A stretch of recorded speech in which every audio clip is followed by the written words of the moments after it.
Hello बच्चों। बच्चों, ये इंट्रोगेटिव सेंटेंसेस के रूल्स मैंने लिख करके आप लोग को भेजे थे, शायद आप लोग ठीक से समझ नहीं पाए। एक बार मैं इसको एक्सप्लेन कर रही हूँ, देखिएगा। इंट्रोगेटिव सेंटेंसेस यानी प्रश्नवाचक वाक्य को डायरेक्ट से इनडायरेक्ट में बदलते समय कुछ नियम ऐसे होते हैं जो जैसे असर्टिव में थे वैसे ही रहते हैं, उनमें कोई चेंज नहीं आता। जैसे प्रोनाउन के रूल्स, SON फॉर्मूला है प्रोनाउन में, हमने आपको समझाया वीडियो में। SON फॉर्मूला क्या है? सब्जेक्ट, S मैंने सब्जेक्ट, O ऑब्जेक्ट और N नो चेंज। 1 2 3। 1 क्या है? फर्स्ट पर्सन प्रोनाउन, ये second person pronoun, third person pronoun. First person pronoun यानी आई, मी, माई, वी, अवर, ये सब रिपोर्टेड स्पीच, रिपोर्टिंग वर्ब है, उसके सब्जेक्ट के अनुसार चेंज होंगे। ये ऑब्जेक्ट के सेकंड पर्सन प्रोनाउन ऑब्जेक्ट के अनुसार चेंज होंगे, और थर्ड पर्सन प्रोनाउन में कोई चेंज नहीं होगा। अभी हम एक्सरसाइज करेंगे तो अब आप इसको ठीक से समझेंगे। वीडियो में मैंने पूरा एक्सप्लेन किया हुआ है, आप वीडियो अगर देखा होगा आपने। टेंस के रूल्स, टेंस में जैसे प्रेजेंट टेंस है वो पास्ट में चेंज होता है, अपने करस्पॉन्डिंग उसी तरह चेंज होगा। पास्ट इंडेफिनिट पास्ट परफेक्ट बन जाता है। पास्ट परफेक्ट टेंस में कोई चेंज नहीं होता। Past continuous past perfect continuous बन जाता है। जिस तरह के चेंजेस असर्टिव सेंटेंसेस में आप करते आए हैं वही होंगे टेंस में, इंट्रोगेटिव सेंटेंसेस में भी। टाइम और डिस्टेंस बताने वाले वर्ड्स जो हैं वो जिस तरह से असर्टिव में चेंज हो रहे थे, अगर रिपोर्टिंग वर्ब पास्ट टेंस में है तो टेंस बदलता है, तभी ये वर्ड्स भी बदलते हैं। और अगर रिपोर्टिंग वर्ब प्रेजेंट या फ्यूचर में है तो ना तो टेंस बदलेगा ना ही ये वर्ड्स बदलेंगे, ये पहले भी वैसे ही था। प्रश्नवाचक वाक्य होते किस तरह के हैं? ये दो तरह के होते हैं। एक तो क्या से शुरू होने वाले, एक WH वर्ड से शुरू होने वाले। ये दो टाइप में, यस नो टाइप और WH प्रश्नवाचक शब्दों जैसे कि what, where, how, why, who, when आदि से शुरू होते हैं। जो यस नो टाइप है वो हेल्पिंग वर्ब से स्टार्ट होते हैं, जैसे do you go to school, are you coming to me, are you doing your homework, have you done your test. तो इस तरह के जो सेंटेंसेस हैं ये क्या से शुरू हैं। इनका उत्तर हाँ या ना में दिया जा सकता है, लेकिन इनका उत्तर देने के लिए हमें कुछ और बोलना पड़ेगा, सिर्फ हाँ या ना में इनका उत्तर नहीं दिया जा सकता है। व्हाट इज योर नेम, इसका उत्तर हाँ या ना नहीं हो सकता। वेयर डू यू लिव, इसका उत्तर हाँ या ना नहीं हो सकता। तो ये इस तरह के WH प्रश्नवाचक शब्द होते हैं। इन दोनों के नियमों में थोड़ा सा अंतर है। अब नियम क्या है? अभी तक हमने असर्टिव में जो नियम बदलते हैं वो यहाँ है, जो नहीं बदलते वो ऊपर आपने देखे, जो बदल जाते हैं। प्रश्नवाचक वाक्यों में जो इन्वर्टेड कॉमास हटा के दैट का प्रयोग कदापि नहीं होगा। दैट नहीं लगता, ना तो यस नो टाइप में लगेगा ना WH टाइप में लगेगा। जो असर्टिव सेंटेंसेस में हम सेट टू के बाद फिर जो इन्वर्टेड कॉमास हटाते थे तो दैट लगाते थे, दैट यहाँ नहीं लगेगा। यहाँ दैट जोड़ने के नहीं लगेगा, यहाँ दैट की जगह पर क्या लगेगा? यस नो टाइप सेंटेंसेस अगर हैं तो इफ या वेदर का प्रयोग किया जाएगा दैट की जगह। दैट यहाँ इन्वर्टेड कॉमास की जगह नहीं लगेगा, लेकिन बाकी कहीं पे अगर दैट आ रहा है तो लगेगा। केवल इन्वर्टेड कॉमास की जगह पे दोनों सेंटेंस को जोड़ने के लिए कनेक्टर की तरह दैट नहीं लगेगा। यहाँ इफ या वेदर लगेगा अगर सेंटेंस यस नो टाइप है, यानी हेल्पिंग वर्ब से स्टार्ट हो रहा है। दूसरा, WH टाइप क्वेश्चंस जो हैं वो उनमें किसी भी और तरह के कनेक्टिंग वर्ड की जरूरत नहीं होती, क्योंकि जो उनका क्वेश्चन वर्ड है व्हाट है, हु है, वेयर है, यही कंजंक्शन का काम करता है, यही कनेक्शन का काम करता है, यही इन दोनों को जोड़ देता है।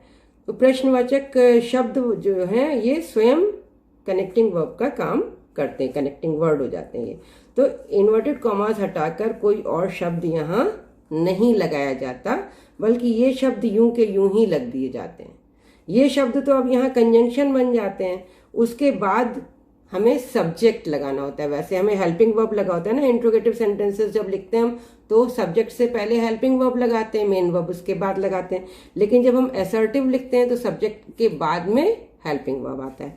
हमें वाक्य को असर्टिव बनाना पड़ता है।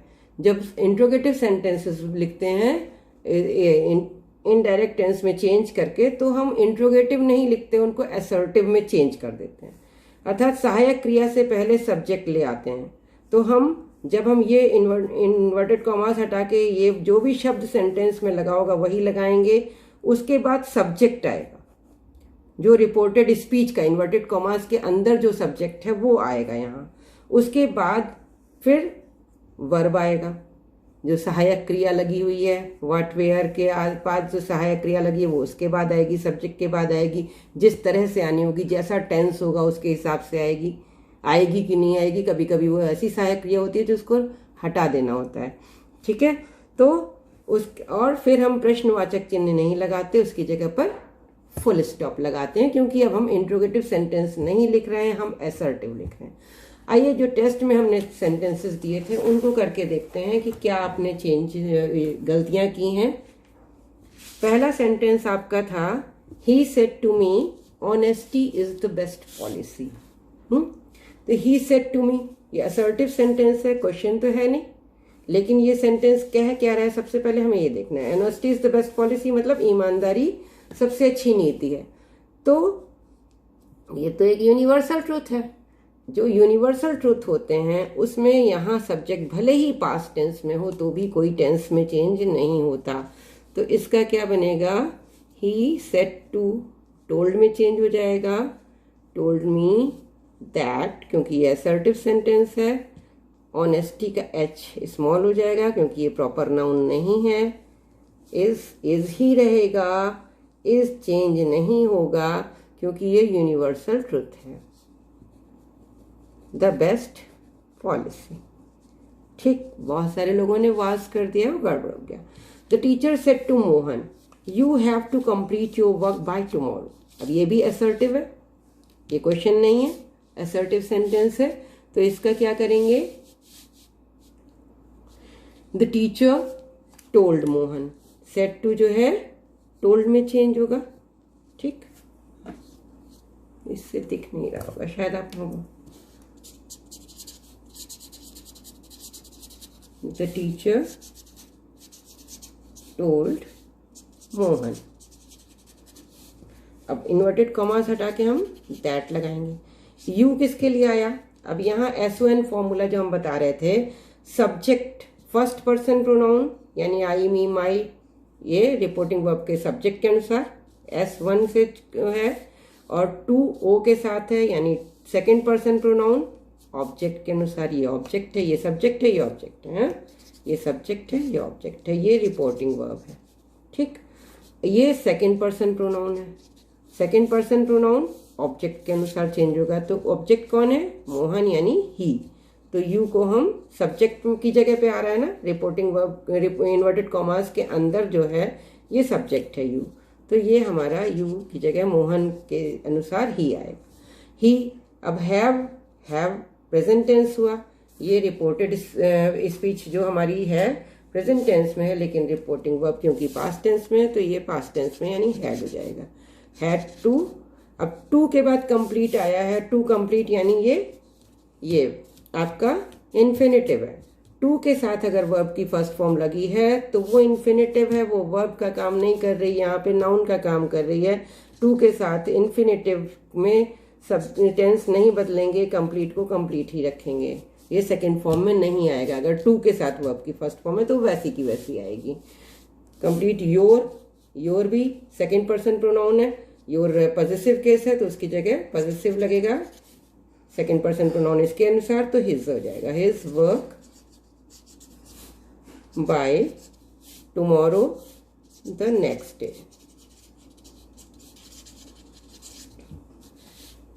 Savita said to Hari, is it not a surprise to see you here today. Savita, अब ये आपका क्वेश्चन है, Savita said to, it is a question, तो यहाँ आस्क्ड होगा, सेड टू का टोल्ड नहीं होगा। सविता आस्क्ड हरी, अब यहाँ दैट नहीं लगाएंगे क्योंकि ये इंट्रोगेटिव है, और इज से यानी हेल्पिंग वर्ब से स्टार्ट हो रहा है, ये यस नो टाइप क्वेश्चन है। यहाँ हम इफ या वेदर का प्रयोग करेंगे। इफ के बाद हम सब्जेक्ट पहले लाएंगे। हमारा जो क्वेश्चन होता है, क्वेश्चन में हेल्पिंग वर्ब पहले होता है और सब्जेक्ट बाद में होता है, लेकिन जब हम असर्टिव लिखेंगे, इंट्रोगेटिव नहीं लिखेंगे, तो इसको हम इसके बाद लाएंगे। तो और इट हमारा इट ही रहेगा। इट थर्ड पर्सन प्रोनाउन है, थर्ड पर्सन प्रोनाउन में कोई चेंज नहीं होता। अगर यहाँ आई होता तो वो चेंज होता सविता के अनुसार, ही होता तो भी चेंज नहीं होता क्योंकि वो भी थर्ड है। अब इट है तो भी वो थर्ड पर्सन प्रोनाउन है। थर्ड पर्सन प्रोनाउन इसे SON में N के नीचे 3 आता है, ठीक। तो थर्ड पर्सन प्रोनाउन में नो चेंज, ठीक। इट इज जो है यहाँ आएगा, लेकिन पास्ट टेंस में वाज बन के, नॉट अ सरप्राइज। अब यहाँ टू सी, टू के साथ वर्ब की फर्स्ट फॉर्म आ रहा है, तो ये सी का सॉ नहीं करेंगे, सी सी ही रहेगा। टू सी यू, यू कौन? ऑब्जेक्ट।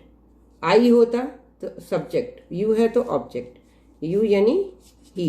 लेकिन यहाँ पे वर्ब के बाद आ रहा है ना, ये ऑब्जेक्टिव फॉर्म है, तो हमें ऑब्जेक्टिव फॉर्म हिम लगानी होगी। हिम, हेयर, हेयर चेंज होगा देयर में, टुडे चेंज होगा दैट डे में,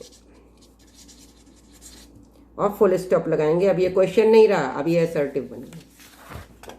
last sentence, he asked me how many marks did you secure in English. तो आस्क्ड ही रहेगा, ही आस्क्ड मी। अब यहाँ हाउ है, WH वर्ड है एक, तो यहाँ इफ नहीं लगेगा, यहाँ कुछ नहीं लगेगा, इन्वर्टेड कॉमास हट जाएगा और हाउ ऐसे ही आएगा। हाउ मैनी दोनों का जोड़ा होता है, वो एक साथ ही लिखे जाते हैं। हाउ मैनी मार्क्स, और हाउ मैनी के साथ जो भी नाउन आएगा वो उसके साथ जुड़ा हुआ आएगा। कितना, क्या, कितने मार्क्स, तो कितने मार्क्स जुड़े हुए रहेंगे, कितने number. How many marks did you, did हट जाएगा, डिड जो है सहायक क्रिया है, ये सब्जेक्ट है, सब्जेक्ट के बाद आएगा, तो यू मी के लिए आया है, मी ऑब्जेक्ट है यहाँ पे, सेकेंड पर्सन प्रोनाउन मी के लिए, तो यहाँ आई हो जाएगा क्योंकि ये सब्जेक्ट आई, और डिड का हैड बन जाएगा। जो पास्ट इंडेफिनिट है पास्ट परफेक्ट में चेंज हो जाएगा, I had secured in English. Okay बच्चों।